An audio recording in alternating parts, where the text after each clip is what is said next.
One of the most chilling UFO encounters happened in 1994 at the Ariel School in Zimbabwe. Dozens of children claimed to have seen strange beings and flying crafts. Many of their testimonies were eerily similar. Filmmaker James Fox took over a documentary about the case after the previous filmmaker died under mysterious circumstances. Let's just say it kept getting weirder and weirder.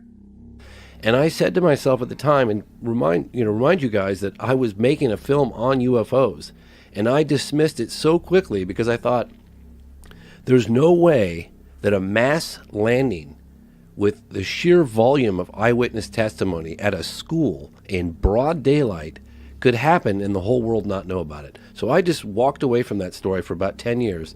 10 years later, I'm doing an event at the National Press Club with Leslie Kean, who was part of the article in the New York Times that came out in 2017.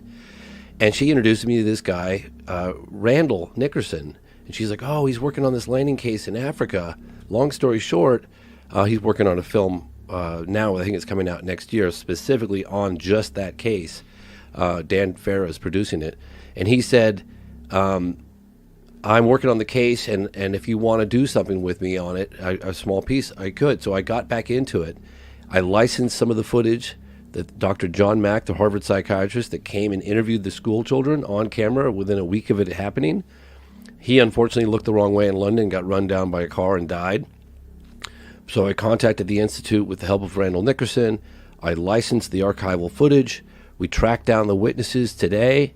We flew them in from all different corners of the world, brought them together. A lot of them were standing right next to each other. They came face to face, and one of the things I realized was that there were roughly 100 kids in the playground, broad daylight, Ariel School, Ruwa, Zimbabwe, 1994, and they got within some of them within arm's length of these beings, and brought these witnesses together for the first time in 20 years. And a lot of them hadn't even told their significant others, just because they said they were tired of having to defend this.